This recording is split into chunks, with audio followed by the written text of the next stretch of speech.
Hi viewers, welcome to our channel. ప్రస్తుతం మనతో పాటు సీనియర్ జర్నలిస్ట్ దాము బాలా సార్ వాటితో మాట్లాడదాం.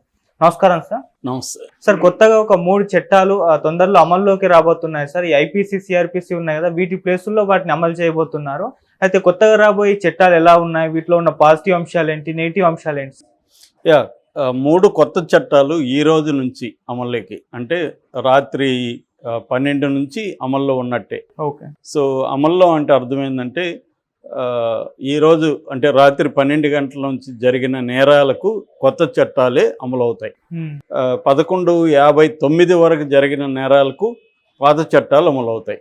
అంటే నేరం జరిగిన టైము అనేది ఇక్కడ ఇంపార్టెంట్, కంప్లైంట్ ఇచ్చింది కాదు. అంటే ఫర్ ఎగ్జాంపుల్ నిన్న 11:30కి హత్య జరిగింది, మార్నింగ్ వెళ్ళి కంప్లైంట్ ఇచ్చారు. ఈ కేసుకి ఏ చట్టం అమలవుతుంది అనే దగ్గర అయితే ఇప్పటికి కూడా లాయర్లలో కన్ఫ్యూజన్ అయితే ఉంది. ఎక్కువ మంది అయితే ఏం చెప్తున్నారంటే నేరం జరిగిన టైమే ఇంపార్టెంట్, కంప్లైంట్ ఇచ్చిన టైం కాదు అని అంటున్నారు. మరి అది కోర్టులే తేల్చాలి ఈ కన్ఫ్యూజన్ని. ఇదైతే కన్ఫ్యూజన్. ఏదేమైనా ఈ రోజు నుంచి 3 చట్టాలు వస్తున్నాయి. ఈ 3 కూడా క్రిమినల్ చట్టాలు. ఈ 3 చట్టాలు ఏవి, ఆ మార్పులు ఏం చేశారు, ఎందుకు అసలు కొత్త చట్టాలు అవసరం ఏంటి అనే విషయాలు మనం చూద్దాం. సో ఇది బీజేపీ బిల్లును ప్రవేశపెట్టినప్పుడు పార్లమెంట్లో అమిత్ షా ఏం చెప్పాడంటే, మనకి ఇప్పటి వరకు ఉన్న చట్టాలన్నీ కూడా వలసవాద చట్టాలు, బ్రిటిష్ వాళ్ళు ప్రజలను పనిష్ చేయడం కోసం ఏర్పరచుకున్న చట్టాలు అవి, వాటిని మార్చాల్సిన అవసరం ఉంది. ఇప్పుడు మనము భారతీయులే భారతీయ చట్టాలని రూపొందించుకోవాలి.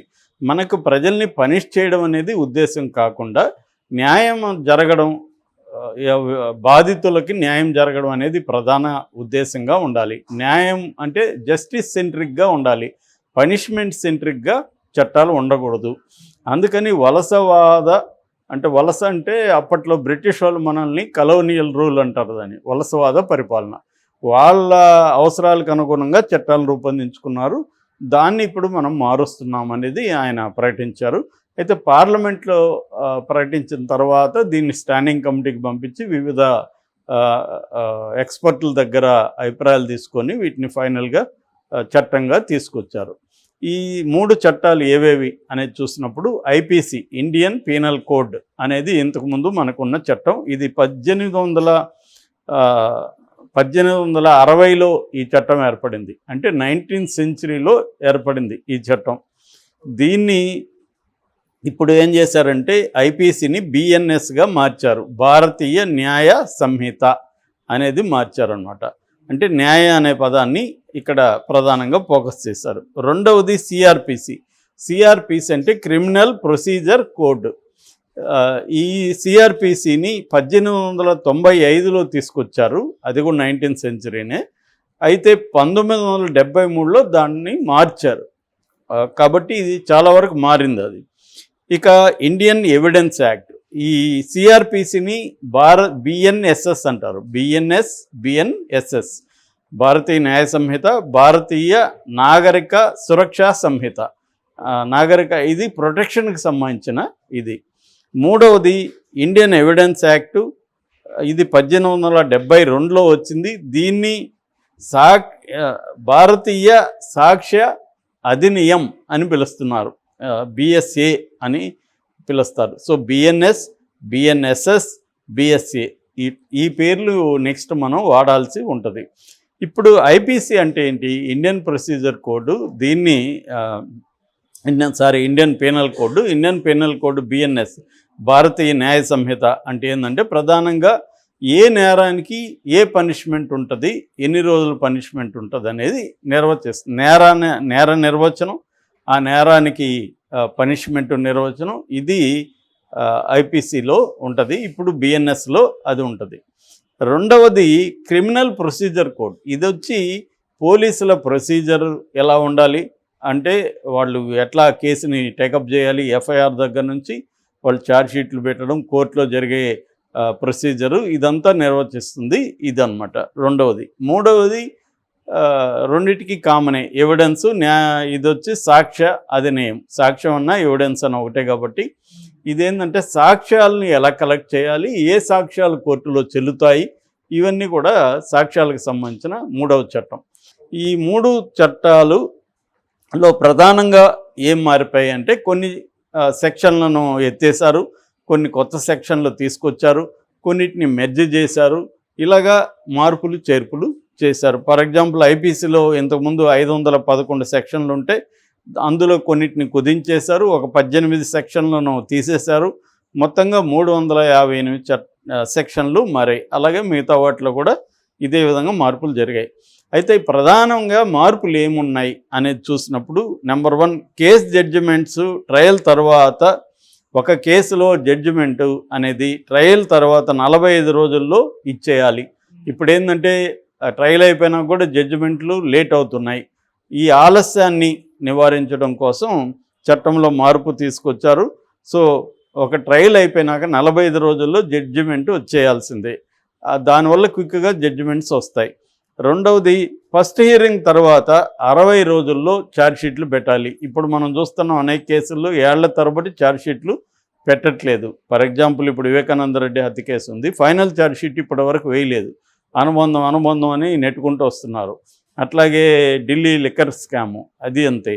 కాబట్టి ఇట్లాంటివి అరికట్టడం కోసం 60 రోజుల లోపల ఫస్ట్ హియరింగ్ అయినాక 60 రోజుల లోపల ఫైనల్ ఛార్జ్షీటు తీసుకురావాలి. అట్లాగే విట్నెస్లకు సంబంధించి సాక్షులకు సంబంధించి విట్నెస్ ప్రొటెక్షన్ ప్రోగ్రామ్ అనేది వెస్ట్లో అమెరికా లాంటి దేశాల్లో ఉంది, మన దేశంలో లేదు. దాన్ని తీసుకొచ్చారు. అంటే సాక్షుల్ని గవర్నమెంటే ప్రొటెక్ట్ చేస్తుంది.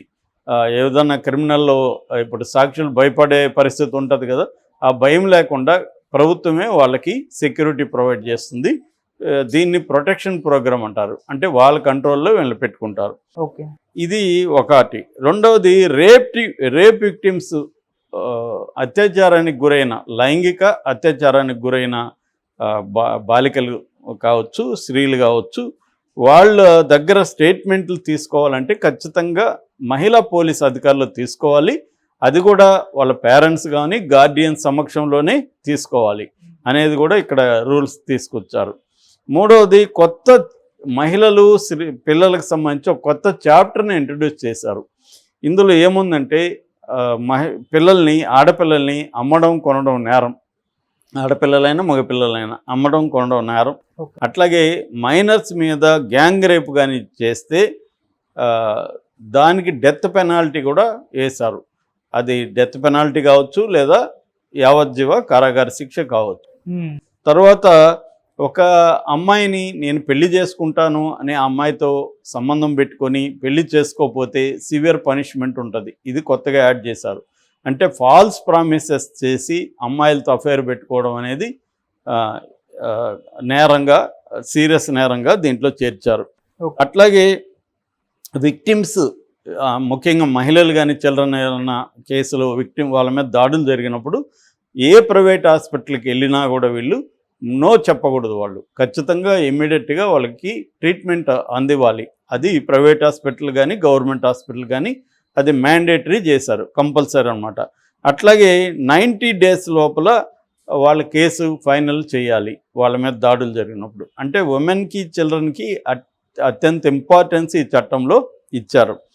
ఇక అక్యూజ్డ్ కావచ్చు లేదా విక్టిమ్ కావచ్చు, ఒక కేసు నేరంలో నేరం చేసిన వ్యక్తి కావచ్చు, నేరానికి గురైన వ్యక్తి కావచ్చు, ఇద్దరికి కూడా ఎఫ్ఐఆర్ ఇవ్వాలి, తర్వాత పోలీస్ రిపోర్ట్ ఇవ్వాలి, ఛార్జ్షీట్ ఇవ్వాలి, స్టేట్మెంట్లు ఇవ్వాలి, కన్ఫెషన్ రిపోర్ట్లు ఇవ్వాలి. ఇవన్నీ కూడా అవి రెడీ అయిన 14 రోజుల లోపల ఇవ్వాలి. అట్లాగే కోర్టులు 2 అడ్జర్న్మెంట్లో మాత్రమే వేయాలి, ఇష్టం వచ్చినట్టు పోస్ట్పోన్ చేయడానికి వీలు లేదు. అదొక మార్పు. అట్లాగే అన్నిటికంటే ఇంపార్టెంట్ మార్పు జీరో ఎఫ్ఐఆర్ అనేది ఆల్రెడీ కొన్ని స్టేట్స్లో ఉంది. ఫర్ ఎగ్జాంపుల్ మన తెలంగాణ, ఆంధ్రాలో జీరో ఎఫ్ఐఆర్ ఉంది. జీరో ఎఫ్ఐఆర్ అంటే అర్థమైందంటే మామూలుగా నేరం జరిగిన ప్లేస్లోనే పోలీస్ స్టేషన్లో కంప్లైంట్ ఇవ్వాలనేది ఇంతకు ముందు ఉండింది. అంటే ఇప్పుడు మనం ఒక దగ్గర నేరం జరిగింది, మనం వెళ్ళి ఇప్పుడు ఎక్కడో జూబ్లీ హిల్స్లో నేరం జరిగింది, పంజాగుట్టలో కంప్లైంట్ ఇచ్చామనుకో, మన పంజాగుట్ట మనకు అనుకూలం అని వాళ్ళు తీసుకోరు. ఎందుకంటే ఇది మా పరిధిలో లేదండి, మీరు జూబ్లీ హిల్స్కి వెళ్ళండి అంటారు. సో మళ్ళీ నేరమేమో అక్కడ జరిగింది, మనమేమో పారిపోయి వచ్చాము, తప్పించుకొని ఇక్కడికి వచ్చాము, మళ్ళీ అక్కడికి వెళ్ళాలి. సో ఇది అందువల్ల చాలామంది అంటే ఇవ్వలేకపోతున్నారు. అందుకని ఏం చేశారంటే ఏ పోలీస్ స్టేషన్లో ఇచ్చినా కంప్లైంట్ తీసుకోవాలి, ఎఫ్ఐఆర్ రాయాలి. దీన్ని 0 ఎఫ్ఐఆర్ అంటారు. తర్వాత సంబంధిత పోలీస్ స్టేషన్కి వీళ్ళు పంపించాలి. ఇది ఇప్పుడు దేశవ్యాప్తంగా మ్యాండేటరీ ఈ చట్టంలో చేశారు. ఓకే. అట్లాగే దానికి అడిషనల్గా ఎలక్ట్రానిక్ ఎఫ్ఐఆర్ కూడా పెట్టారు. ఎలక్ట్రానిక్గా కూడా మనం కంప్లైంట్ చేయొచ్చు. దానికి యాప్స్ వస్తున్నాయి, ఆల్రెడీ యాప్స్ రెడీ అయిపోయినాయి, యాప్స్ అందుబాటులో ఉన్నాయి. యాప్లో కూడా మనం కంప్లైంట్ ఇస్తే నమోదు చేసుకోవాలి. వితిన్ 15 days లోపల వాళ్ళు దాని మీద చర్య తీసుకొని కూడా దాన్ని మనకు తెలియజేయాలి. అట్లాగే అరెస్ట్ అయిన పర్సన్, ఇంతకుముందు ఇప్పుడు మనల్ని ఎవరో పోలీసులు తీసుకెళ్తారు, మన ఫోన్ లాక్కుంటారు, మనం ఇంకెవడికి ఇన్ఫామ్ చేయడానికి లేదు, అలా ఉంటుంది. కానీ ఇప్పుడు ఈ చట్టంలో ఏంటంటే అరెస్ట్ చేసిన తర్వాత నిన్ను ఎందుకు అరెస్ట్ చేశామని పోలీసులు చెప్పాలి. అట్లాగే వాళ్ళ ఫోన్ లాక్కోకూడదు, వాళ్ళ ఫోన్ వాళ్ళకి ఇచ్చి వాళ్ళు ఎవరినైనా కాంటాక్ట్ చేసే హక్కు కూడా వాళ్ళకి ఇచ్చారు. వాళ్ళకి ఫ్రెండ్స్కి కావచ్చు, బంధువులకు కావచ్చు కాంటాక్ట్ చేసి నన్ను ఇలా పోలీసులు అరెస్ట్ చేశారు, మీరు రండి అని హెల్ప్ కోరే అవకాశం విక్టిమ్కి కూడా ఇచ్చారు. అట్లాగే సీరియస్ అఫెన్సెస్ జరిగినప్పుడు ఫోరెన్సిక్ టీం అనేది ఖచ్చితంగా క్రైమ్ సీన్ దగ్గరికి రావాలి. వచ్చి ఫోరెన్సిక్, ఇప్పుడేం జరుగుతుంది, అక్కడ ఉన్న బ్లడ్ కావచ్చు, ఇంకోటి కావచ్చు కలెక్ట్ చేసి దాన్ని ఫోరెన్సిక్ సైన్స్ ల్యాబ్కి పంపిస్తున్నారు. ఇప్పుడు అట్లా కాకుండా ప్రతి పోలీస్ స్టేషన్కి అనుబంధంగా ఒక ఫోరెన్సిక్ టీము, జిల్లాలో ఒక 3-4 ఫోరెన్సిక్ టీములను పెడతారు. వీళ్ళు క్రైమ్ జరిగినప్పుడు వీళ్ళు కూడా వెళ్ళిపోయి అవన్నీ సిస్టమేటిక్గా, అంటే కలెక్షన్లోనే సైంటిఫిక్గా కలెక్ట్ చేసుకోవాలి, ఎక్కడ డ్యామేజ్ జరగకుండా. అదొకటి పెట్టారు. అంటే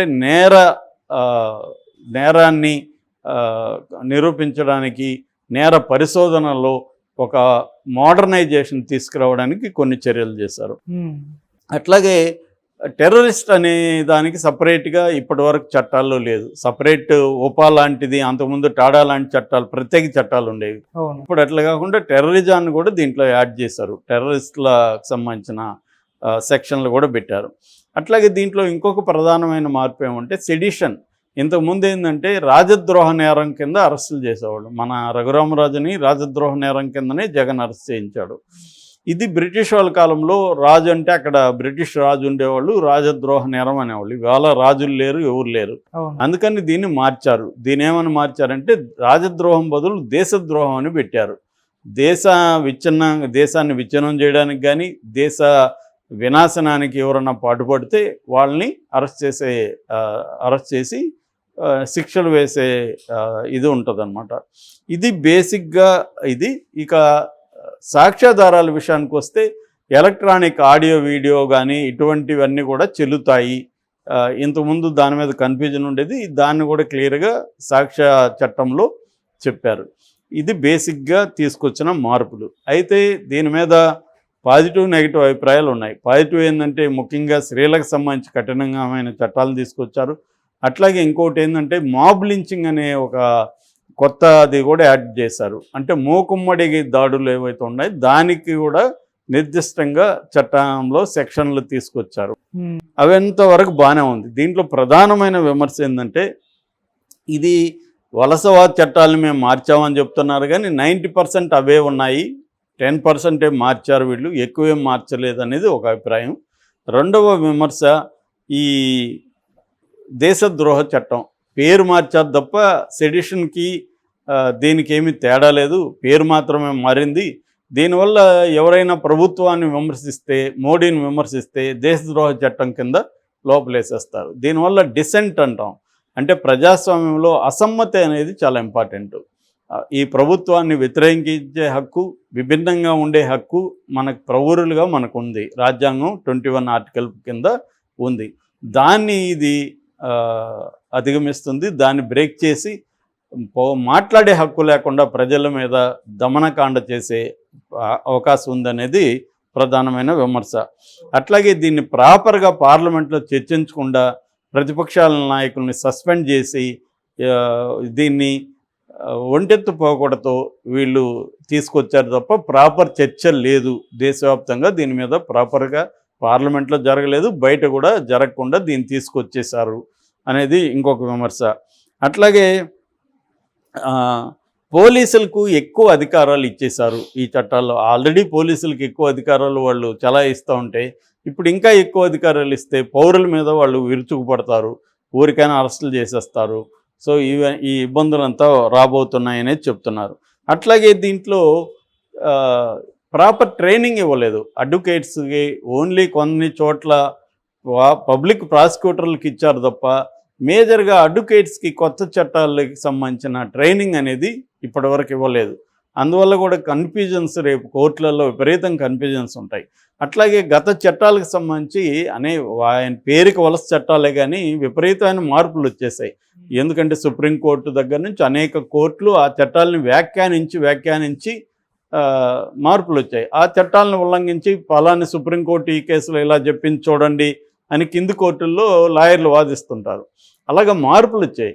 ఇప్పుడేమో ఈ కొత్త చట్టాలని ఎలా అర్థం చేసుకోవాలి, ఈ కొత్త చట్టాలకు వ్యాఖ్యానాలని గతంలో ఇచ్చిన వ్యాఖ్యానం దీనికి అప్లై అవుతుందా లేదా, ఈ కన్ఫ్యూజన్ అంతా కోర్టులో ఉండబోతుంది. ఇది గత కొంతకాలంగా ఒక 5-10 ఏళ్ళ వరకు ఈ చట్టాలు నలిగే వరకు కూడా విపరీతమైన కన్ఫ్యూజను, గందరగోళము, దీన్ని ఊరు ఎలా అర్థం చేసుకోవాలి, ఈ కన్ఫ్యూజన్ అంతా ఉండబోతుంది. ఎందుకంటే జడ్జిలకి దీని మీద ట్రైనింగ్ లేదు, లాయర్లకు ట్రైనింగ్ లేదు. ఈ కన్ఫ్యూజన్ అంతా ఉండబోతుంది అనేది దీని మీద విమర్శ. ఏదేమైనా ఇది ఒక స్ట్రీమ్ లైన్ కావడానికి ఒక 5 నుంచి 10 ఏళ్ళు పట్టే అవకాశం ఉంది. Okay sir, thank you so much sir.